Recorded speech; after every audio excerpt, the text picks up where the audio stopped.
Hey guys, welcome back to Umineko. A rumor has it and Chan that you jumped off the top of a skyscraper. The groupies were getting annoying, so I thought I'd give them the slip. Ange and the old gentleman are given an expensive suit. We're alone in a massive modern conference room. All of the newest machines for presentations were installed there, but they didn't upset its refined and composed atmosphere, and that alone was enough to make the business-like theme of the room abundantly clear. However, that didn't matter at all to Ange. She carelessly sat on a high-class chair that executives making a salary of several 10 million yen probably sat in, looking aloof from the world. It's because I knew they were remodeling on our lower floor and had a safety net out. Ange talked about it like it was no big deal, but in reality, it had been a miracle among miracles. To think that she shot through several layers of safety netting for the remodeling project. Being caught in a multicolored banner adorning the atrium and slipped off, only to be softly caught by a final banner and land on the ground without a scratch, and then briskly leave that place. It put Hong Kong movies to shame. Whether you knew that there was a net or not, this is a 200-meter tall super skyscraper we're talking about, right? If things had gone as you planned, there'd be a mess to deal with now. I figured that if I died, then I'd be dead, and that would be that, more or less. Well, still, I was testing my luck a bit, call it youthful zeal, as though saying that she hadn't heard enough of that topic, and shrugged coldly. Seeing that, the old gentleman who was looking at the world below through a crack in the blinds cackled. So you were testing your luck, is that it? My mama, you truly are Kinso-san's grandchild, and the nerve to trust your life to chance. The chairman was also a woman who could stake her life on a bet like it was nothing, so maybe this really is Ushumi at blood at work. You really will make it big in the future. Please let me be blunt. Why not give up this running away from home act and return to some of their family? I heard that mom had a better relationship with her family. I don't want to go to the house of people go to the house of people I first met at a funeral. The Sumaderas are mom's family. They're an old family from Kyoto, and compared to mom's frank attitude, unbelievably strict. The only Sumadera I've been on good terms with was Grandpa, who was living apart from his family under the guise of retirement. Mom kept in touch with them too, but she avoided the rest of the family completely hostilely. So when I went out to play with the Sumadera family, it was always Grandpa's house I visited. When I was young, I didn't really understand it, but I hear that Grandpa was in an extremely weak position as a man who moved into his wife's family, but just starting his relationship with Grandma was also bad. You made me see that Grandma hated him and could find him to the house. It isn't hard to imagine that because she had a soft spot for Grandpa alone. Mama was also hated by the Samaderas. Since I was her daughter, they probably hated me quite a bit too, and yet they appeared for the first time at Mom's funeral, shamelessly going on about how big I'd gotten, like they've actually acted like a family after all this time. When Aunt Eva died, I would inherit all the wealth of the Ushirmiya family. If that wasn't what they're after, there was no way they would have been able to say such disgusting words. Well, that's not as though I can understand your desire for self-abandonment now that you're all alone. This isn't self-abandonment, I'm just taking a careful stroll now that annoying Aunt Eva has finally kicked the bucket. Everyone else is just making too big a deal out of it. Of course, everyone's after the vast Ushirmiya wealth I bear. They must think that becoming my guardian means they'll be able to do as they please with that wealth. Just how many people have tried to get close to me, acting like they want to be a substitute parent. If you ever find that you're hurting, please talk with me if it would help, okay? After all, I think of you as my own grandchild, Ange Chan. I'll say no thank you for now. More importantly, let's return to what we were talking about.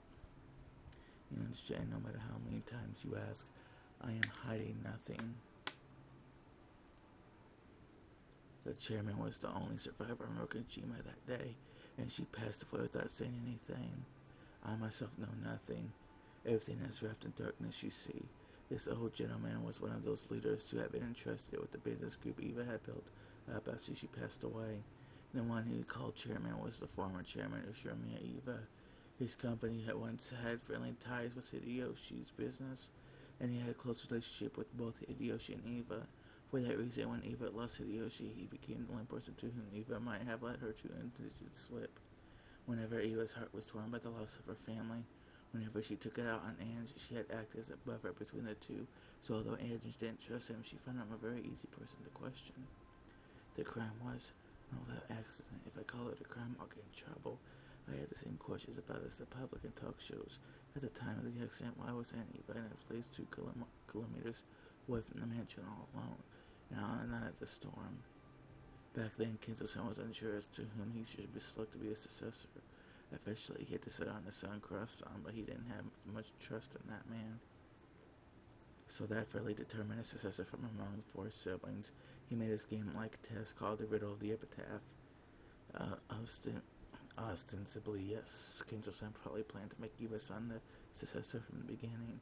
He wanted to withdraw his own rule that the eldest son be the successor instead of Cross-san. Believed the family to extremely diligent and brilliant Eva-san. Their new rule about giving the inheritance to the one who sold the epitaph was probably nothing more than a farce to snatch the position of the successor away from Cross-san. What do you mean by farce? There was no need for anyone to solve that epitaph. Once it had been displayed for an appropriate amount of time, Kinzo-san could just call Eva-san, whom he truly wanted to succeed him, and give her the answer. In other words, that itself would provide proof of her succession to the headship. This is something they brought up on the talk shows, isn't it? Well, once you bring up the succession, the headship conspiracy theories tend to rise to the surface. I'm no fool myself. I won't go out my way to say things that could invite misunderstandings, you see. This was his theory. At the time the Ushirami family head, Kenzo, whose remaining life was announced to be short, was troubled by the problem of who was succeeding. Normally their successor would be fixed as the oldest son, Cross, whom Kenzo had chosen himself. But in his later years, Kenzo began to think that Eva would make a more fitting family head. However, Kenzo, who was stubborn even against himself, was stymied by the title of the successor that he already given to Cross, and he searched for an official stance by which he could skip over Cross and select Eva as his successor. That official stance was the Riddle of the Epitaph. The primary successor was still Cross, but there was a new rule saying that if someone appeared who could solve the riddle, they would be chosen as a successor to the headship. Then on what would probably be his final family conference, Kenzo told Eva the answer to that riddle himself. In short, it was the same as proclaiming that Eva herself was a successor. On that day, Eva was summoned by Kenzo-san, who revealed the answer to her, and so that she could succeed the headship, he called Eva-san to the hidden mansion, Kuwadoring, in which only they had knew about. And because Aunt Eva had arrived at the hidden mansion one step ahead, she escaped harm in that accident, you say? Maybe Aunt Eva just killed everyone and made it look like an accident so she could steal all the wealth for herself. Maybe that's why only she escaped unharmed. Well, that's what the papers are shouting about. However, I believe Eva-san. I'd say there are several points that justify trusting her. For example, that ring of the Ushirami family head, which is on your finger now, Aunt-chan. That ring is the only one of its kind in the world, which Kenzo-san had made specially. And the artisan who made it acknowledges that the object on your finger is without a doubt that ring. The Ushirami family head's ring. That ring was the heft of gold and one winged seal on it. It had a diamond arranged on a pedestal and felt both sturdy and reminiscent of the dark copies of the rich. Kenzo had worn on his fingers without removing it even for a moment. This man was saying that the fact that Eva had proved that Kenzo had acknowledged her as a successor. After all, Eva's son certainly did have that ring, and if you take into consideration that Eva's son actually was talented and that Cross-san had made a fool of himself several times on the business scene, I cannot imagine that Eva's son's story is completely made up. Although there's a possibility that she murdered grandfather in order to steal the ring, then Aunt Eva, using some bad trick, massacred everyone and made it look like an accident. Yes, it seems that papers were saying something about her massacring everyone with keeping all the wealth to herself as a goal. True, Eva's son was a person capable of holding back nothing when she was determined to accomplish something. Or maybe she committed murder just once in her life if the chance for keeping all the Ushirami family wealth for herself presented itself. However, I don't think that happened. So what's the second point that justifies your trust in her? Eva-san's family, Hideyoshi-san, George-kan. It might be difficult for you to believe all of a sudden, Anne's-chan, but Eva-san was a person who treasured her family greatly. True, part of me didn't want to believe it or acknowledge it, but I did understand vaguely. And Eva certainly had a person who highly treasured her family. After all, the root of her twisted personality had been nothing more than the sadness of losing her beloved husband and son. After the keen hit with her angry outburst as she tried to distract herself from that pain, I have no feelings of sympathy at all. But it's unlike I can't imagine how the incredible shock of losing her own family must have changed her character. You're saying there's no way Aunt Eva, who loved her family, would throw away her husband and her son? That's right, even if Eva's son really was the culprit and Masco's entire family, making it look like an accident, she most certainly would have spared her husband and her son. She would quibble that by coincidence only her family would have been in the Manda mansion. If Hideyoshi's son and George couldn't have been saved, even I would probably suspect Eva's son. I truly cannot imagine that Eva's son's wailing at Hideyoshi's son's funeral was an act. Sounds like both points are so far just circumstantial evidence. That isn't the same as physically proving that Eva's innocent. If you say that, then you're stuck right away. Eva's son was the only survivor, and she says that this is the truth, but no one can prove her innocence. Yes, that's right, and no one can prove that she committed a crime either. And the final point that justifies trusting her is the police. After all, it was such a flashy crime, the police were being pushed forward by the public in an uproar over conspiracy theories, so they must have investigated Eva's son thoroughly. It was easy to feel something unnatural about the claim that Eva hadn't avoided by the accident by coincidence because she was all alone, had escaped to a hidden mansion. Furthermore, at the time, Hideyoshi's company had been right in the middle of a takeover struggle, and in order to buy off the big stockholders, she wanted a large sum of cash. She shouldn't be too hard to find the motive there. But as a matter of fact, there had been nothing at all that implicated Eva as she went to the family conference. Nothing unnatural was found on her that could have been used to brutally murder her family and make it look like an accident. The servants who escaped the harm by being off duty on that day also stated that they hadn't seen anything strange regarding anyone related to the event, Eva included. In putting it all together, it could be only concluded that Ushimi and Eva had headed to Okajima for a normal family conference without any change, and had encountered an accident. The police looked so intensely, and they still couldn't find evidence that it was a crime. They reached that conclusion themselves. Doesn't this resolve the Okajima suspicion? That just means that the police couldn't find evidence that it was a crime, right? There's nothing I can say to the counter that. It becomes a devil's proof. To expose it as a crime, we would simply need to find evidence about what you could possibly find to prove her innocence. It's impossible to prove a negative fact. Did not Eva commit a crime, or did she not? Because we can't find any materials. All let us say for sure the truth will remain a mystery. That's what you're saying, right? That's it. Phrased it in a manner you would prefer. That's what it amounts to. It was impossible even for Eva's son to prove her own innocence. On that island, an unfortunate accident occurred, and Eva's son survived by chance, but we don't know any more than that. In short, it all comes down to whether you believe the story of the only survivor, Eva's son, or not. I believed the only ring in her praiseworthy love for her family, and the tears she shed at the funeral. Taking all of that into consideration, I decided to believe her story. But I don't believe it. If she wanted to steal the ring, there are probably many ways for her to do it. And no one knows if her relationship with her family really was that good. No one could prove that tears at her funeral are real. Anyway, I hated Aunt Eva from the very beginning, so I don't even want to believe her. How does one view from truth and crime? You and I are completely opposing sides, even though the information we are given is exactly the same. We interpret it in completely different ways. This happens often in political and business. The exact same enterprise will always be assessed in multiple different ways. Do you know why? Why? It's a question of whether one has love. Whether you feel love for someone or not completely changes how you view them. If you have a person like you gives to the poor, you respect them for it, right? But if someone you hate starts donating, you fiercely protest that it's a publicity stunt, or that they're handing out favors.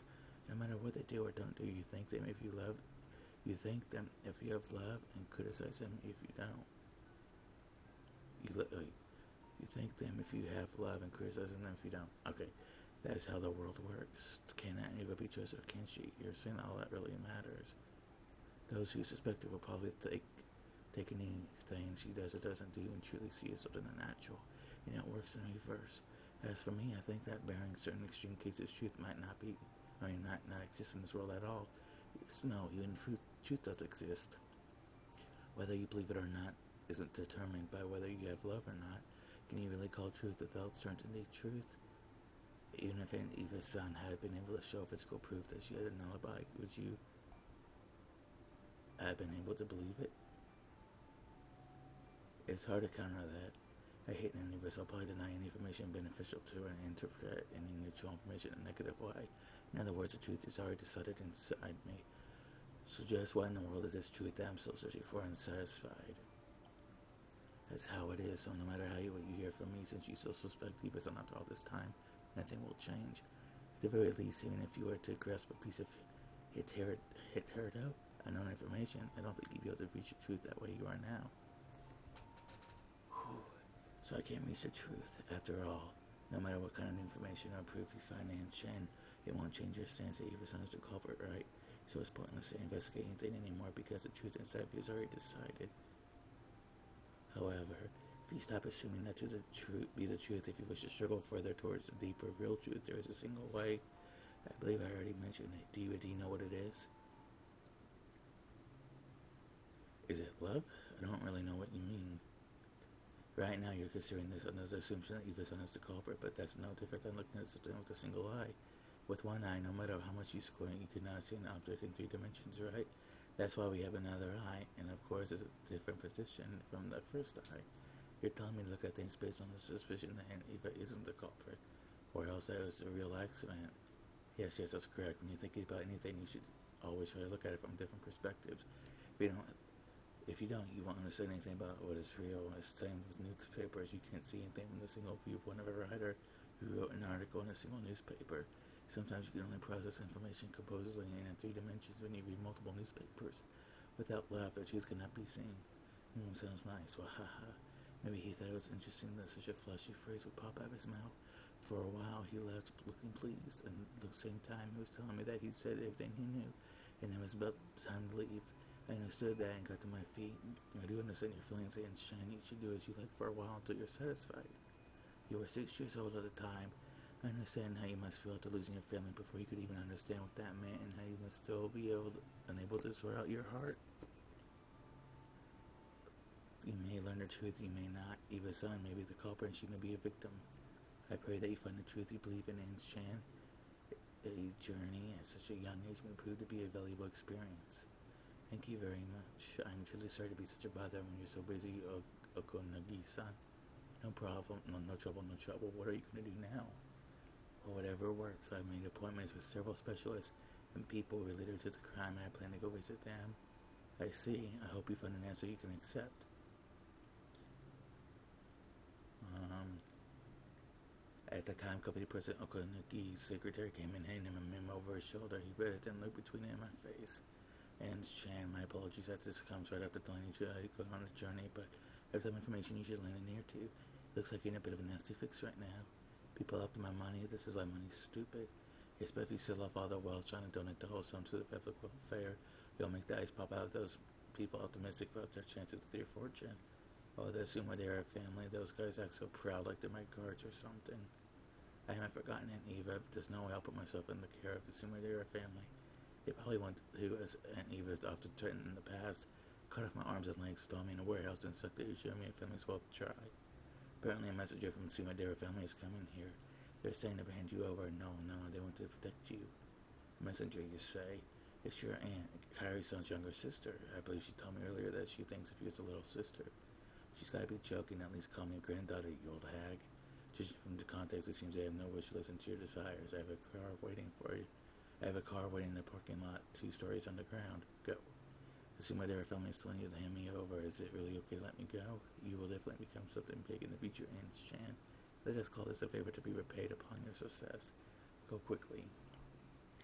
After bowing silently and deeply, Ange left the place at a dash. After watching her leave, the female secretary straightened her glasses and whispered, "The Sumadera family told us to stall her. Is it really alright to let her go?"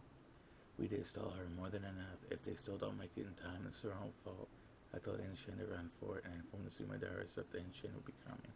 Whether she's caught or not, I will not be blamed. Everything in this world is love, you see. Don't worry, she'll escape. After all, that child's capable of leaping off a building to shake pursuers." Okonogi looked down again to the crack in the blinds, muttering, "Nope, definitely couldn't do it."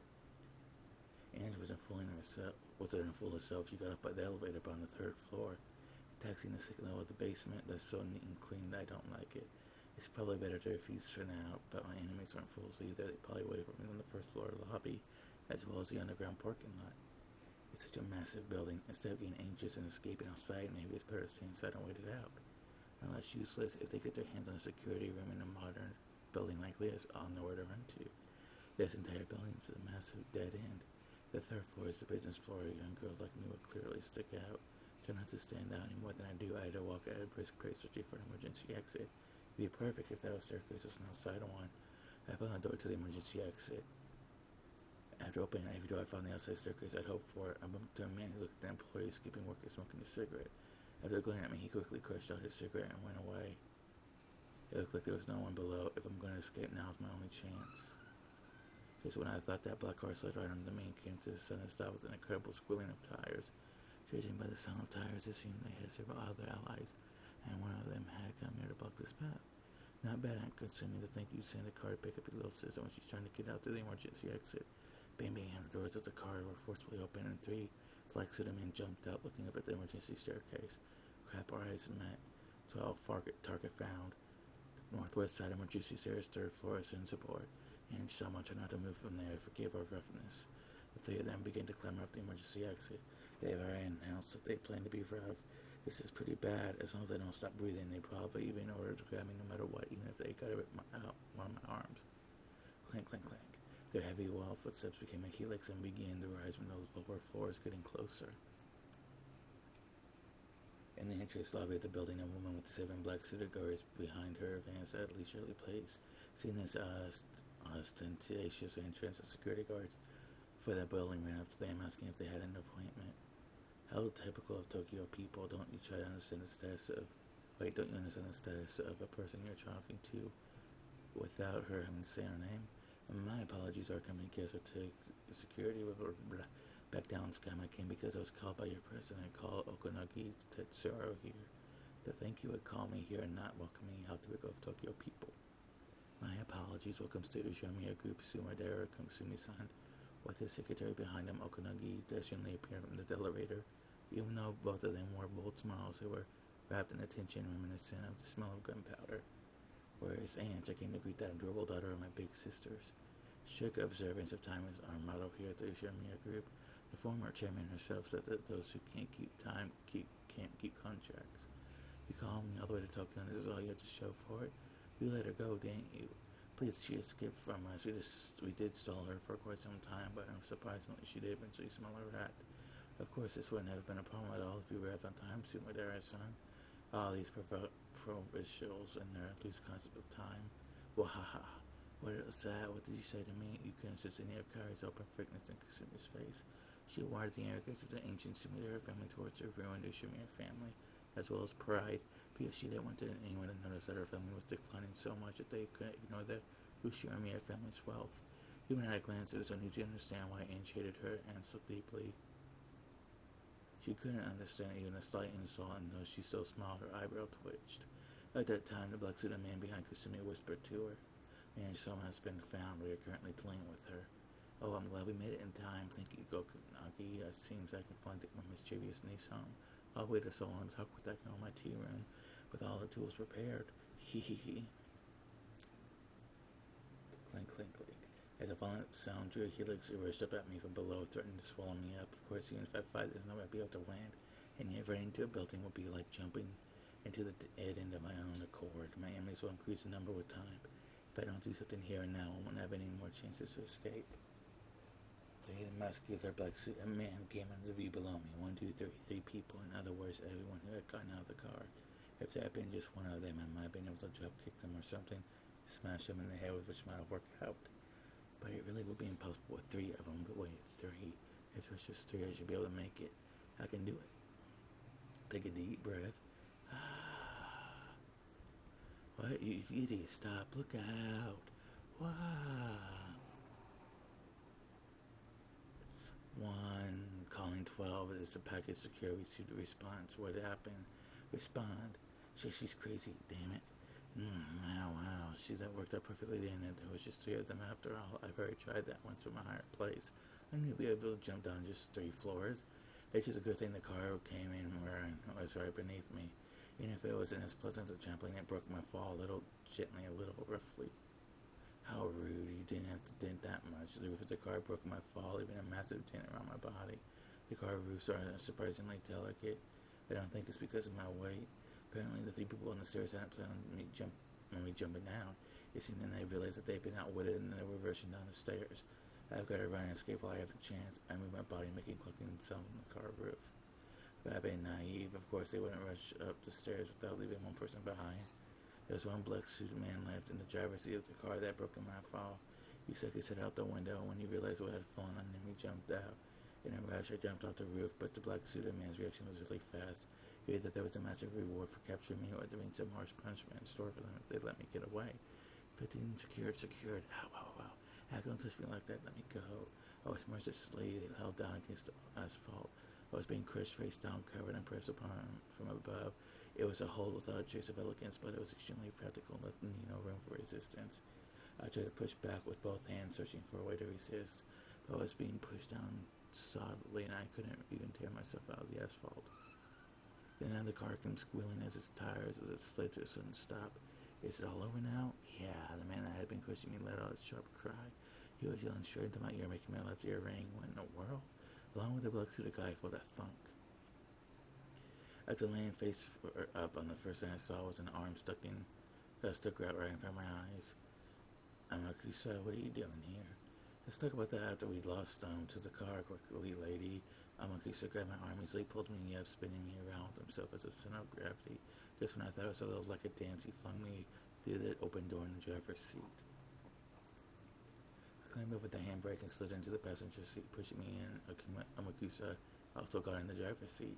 Since we suddenly accelerated while I was still on all fours, I had to kick and struggle around in the chair for a while like a turtle that's been flipped over. Amakusa checked the rearview mirror for cars in pursuit, but he fled into the artery of the big city without lowering his speed in the slightest.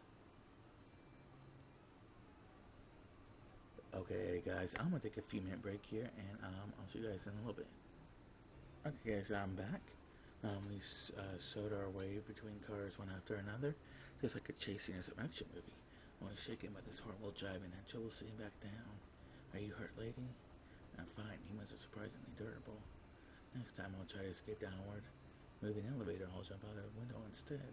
Yeah, I guess air drives are a hobby of yours, lady. So I recommend you grab a parachute next time.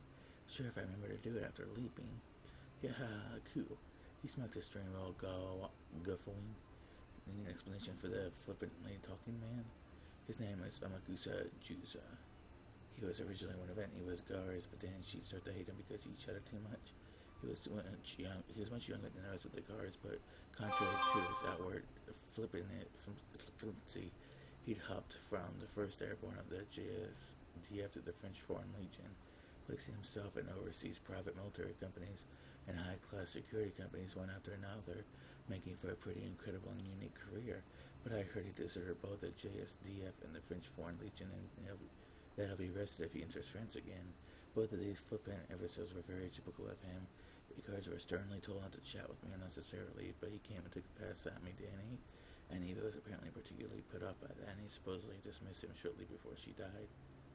It's been a while since I've heard that carefree tone. What happened after you got fired? I was coaching some people at Blackwater. When I came back to the country during my time off, President Okunagi offered me a high wage. So you deserted again? I wonder how a man like that can be useful for anything. Doesn't count as desertion as long as I come back by next week. I talked with him yesterday. I was told that some troublesome people might come to call on you, lady. Sorry, that turned out to be exactly right. My name probably came up since I know you and I've got lots of crazy experience. Thanks to you, it looks like I'm in for a happy vacation with some pocket money.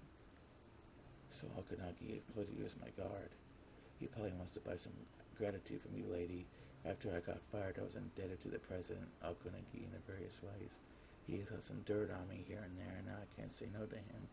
Yes, it seems like getting indebted to Okunagi's son can be pretty costly later on. So where were you planning on taking me? Anyway, I'm employed until the weekend. Anything after that will cost you extra. How much per day? I'll take 50,000 plus expenses.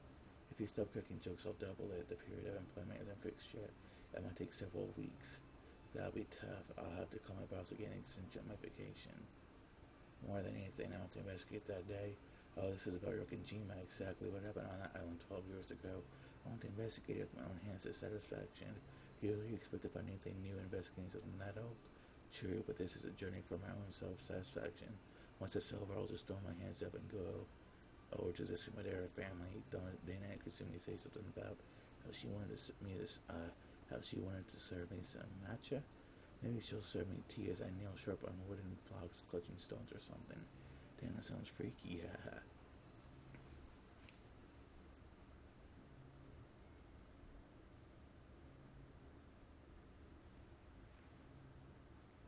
My apologies, we lost sight of them. A single man thought to be an associate assisted in her escape. Judging by his possession of a stun gun and driving skills, he's no amateur. I see, thank you. What a shame, Okanagi. I shall take this as your answer. Letting her get away with your blunder has nothing to do with me. I do wish to prepare some matchup for you as well in the near future. Next time you're in Kyoto, please stop by. I'm going. Oh, are you leaving already? I could offer you some Chizuke first. Kako, ho ho ho. With her back still facing Okanagi, she laughs softly, but with an increasingly shrill and hateful tone, using that as a substitute for a sharp parting remark. Just as she stopped laughing, for her features suddenly changed to look like a demon's, but because her back was facing him, Okanagi couldn't see that expression. Okanagi watched her go, laughing coolly. His secretary whispered over his shoulder, "Are you sure about this? My Lady Ange is our company's primary stockholder. It's assumed my dear family becomes its guardian. I get it, but you know we're the world-famous Usher and Mias. We can't let them take us lightly. Still, it looks like that guy managed it pretty well. All that left is to let Ange do as she pleases. I'm counting on you, Amakusa. Kasumi-san." The escaping car was a rental. The license plate they displayed was a fake. We're clearly dealing with a pro. They probably abandoned the car. Pursuit will be difficult. Shouldn't we have the police chase them? Yes, shall we have them search for a runaway daughter? They're getting paid with our taxes, so the police must be some use every once in a while. When I left the mansion, I boldly told my mother to leave me to me, didn't I? Did you intend to embarrass me further? It looks like it might be better for me to serve some matchup for everyone at once, doesn't it? Our underground tea room is cramped, so you'll have to wait in line. And now we will search with everything we have. She really is a cute kid, just like Nissan. Especially that way she free wheels and does as she pleases. Now I can't see anything but Nissan. Now I'm truly looking forward to it. If only I could invite Nissan's daughter to my tea room, right? Ho ho ho.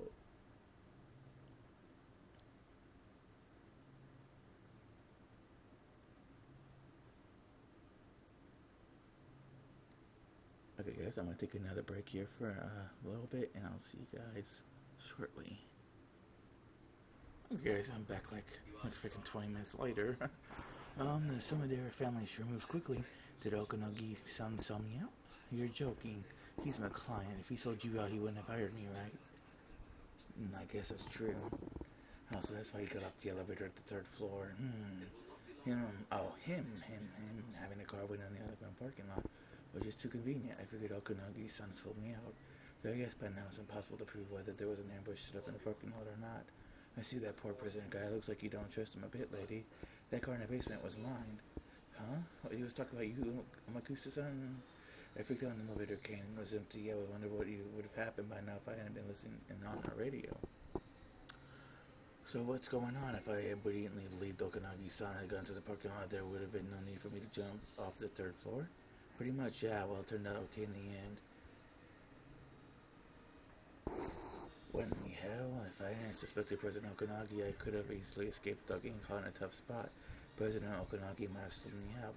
Since his paranoia told me that it was better to assume that he sold me out, I suppose, and concluded that he sold me out because of my inability to believe him regardless of his truth. My truth became he sold me out.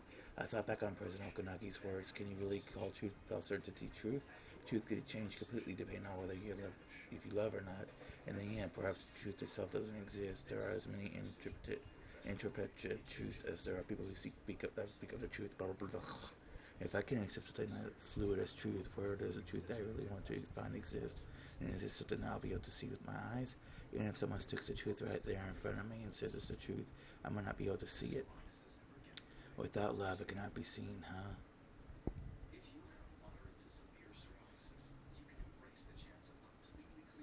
This fragment of yours is very lively. It doesn't bore me. You told me something. You come in and made a search for the truth 12 years ago, but there's something I'm not getting. What's that? What is truth? There's so many truths as there are people. There are as many interpretations as there are people, and those can be twisted by opinions and changed indefinitely. Is truth really that unfixed and vague? That's right. Truth is unfixed. It can be like a particle or like a wave, and it can hold conflicting forms at the same time. You're free to believe that the cat in the box is alive or dead, but the truth is very delicate. It can change its appearance just by being observed. You're talking about stuff like Schrodinger's cat box? Nonsense. If you open the box, you learn the truth. Discussion about what happens before you open it is just an armchair theory. That's right. And yet, in order to deny the abstract theory, you need to open the box. It is impossible to negate any idea about the contents of a box that cannot be opened. This is what truth is. As long as truth isn't denied, it keeps its form. That's right. As long as the truth isn't observed, it keeps its form. In other words, it isn't exposed any reckless statement. It's like, let me read this, or blah, blah, blah. I'm messing up, guys, a lot. I don't want to apologize in advance. I'm just really tired. Anyways, in other words, if it isn't exposed, any reckless statement can suffice as truth. Yes, even if they contradict each other, endless ideas can exist as truth at the same time without being negated. So even when something as screwed up as my family being captured by Rokujima, which is shut up 12 years ago for eternity, can exist as a truth as long as we don't know what happened 12 years ago. This witch called Beatrice forcibly made room for endless imaginings in the Rokujima of 12 years ago, enveloping all of it inside a cat box. Everything inside the unopened box is truth. That's right, we don't know what happened on the island, so it becomes endless. That's assuming no one opens it up. I just have the wrenched open. But that box was closed up 12 years ago, and I don't even know where it is. Even if I visit Rokujima, just what can I learn about what happened 12 years ago on that desolated island? Who knows? I wonder what you could learn. This is something that can only be done by the person who was able to walk around freely in the world of 1998, 12 years in the future. The final witch, Aunt Beatrice. Beatrice's game board lasts 2 days from October 4th, 1986 to the 5th. In other words, you're a piece who can move freely outside her game board, and even Beatrice cannot influence this future that lies outside the game board. If you say it like that, it sounds like I'm a pretty overpowered piece. The future of 12 years later on which you are placed certainly is distant. However, the further a piece is placed in the future, the stronger power it holds. I told you, didn't I? The truth changes its appearance when it's observed. Come to think of it, I heard something like that once. Even if one day all of a sudden a star in the constellation Centaurus was to explode, the light from that explosion would have crossed 4.4 light years, so it would take it 4.5 years to reach the Earth. That's right. In other words, even if the sun and Centaurus had already died, people on Earth won't be able to perceive the effect for 4.5 years, because no method of perception exists that is faster than the speed of light. When we learn that the sun and Centaurus has exploded, we Earth people will have paint over our history of 4.5 years ago with a new truth. We will revise history with a new fact that exploded 4.5 years ago. However, for the 4.5 year period until we learn that, despite the fact that it has already died, the mistaken truth that the sun and Centaurus still exist will be able to exist as truth. The truth of the future wins against the truth of the past. That's right. By itself, the Rokujima accident gave rise to nothing but suspicion of a conspiracy involving an Eva and Ushiromi family assets. But later on, it was still dramatized and linked to the occult, and the conspiracy was painted over by the legend of the witch. Even though it was clambered over as a conspiracy at the time of the crime, later on, strange occult theories which claimed that it was the work of the witch ran rampant and began to paint over the truth of the October 5th, 1986. The conspiracy theories will probably be forgotten over time, and only the more bizarre and impressive witch theory will continue to remain a superstition, eventually covering up the conspiracies. That's right, the false truth that exists before the life of an exploding star reaches Earth is almost like the conspiracy theory, which is a human theory. The wine bottle with the letter in it that drifted ashore several years later, the message bottle, painted over that theory and made things return to your cult theory, which is a witch's theory. That's right, and which didn't exist during 1986. The witch took control of Rokujima because she was observed several years later by us humans of the future thanks to that message bottle. A small revision is necessary. The witch could have existed even during 1986 as one of the many endless possibilities that can exist. Certainly, she disappeared if she were observed, so she curls up inside the cat box. That's what makes a message bottle so nasty. The witch tried to get out of the box, but she made it that she observed, weeding out possibilities that conflicted with the witch's theory. In other words, to make it impossible to negate her, she negated all possibilities other than the witch theory. What the hell? And so, in other words, Beatrice satisfied the devil's proof that the frontal attack and was part of the witch's plan from the beginning. The message bottle was information observed in the future after 1986. It cannot be observed by Beatrice or Battler. It can only be observed by Aunt Beatrice. I really didn't want to investigate the message bottle after all. Reading that would be like listening to the witches say. I thought the witch theory was just a crazy fantasy, so I thought of it as nothing more than a waste of time. But Okanagai-san told me you can't see things in 3 dimensions only with one eye. You mean that while looking at it from one viewpoint of denying witches, you must also look at it from the viewpoint of accepting witches. That's the correct way of thinking. The number of viewpoints is like a denominator. If you have one viewpoint, the mystery in the numerator doesn't decrease in the slightest. However, the more your number of viewpoints increases, the more mystery begins to be divided. I understand the more there was a message bottle that washed up in a neighboring island several years after the crime that passed into the hands of a delinquent. I made an appointment with him just in case. Those evil that and you are safe and Mokanagi-san. Next episode, what you say? Why don't I listen to Beatrice to say? Oh boy, okay guys, I'm going to be ending the video here guys, so I want to thank you guys for watching.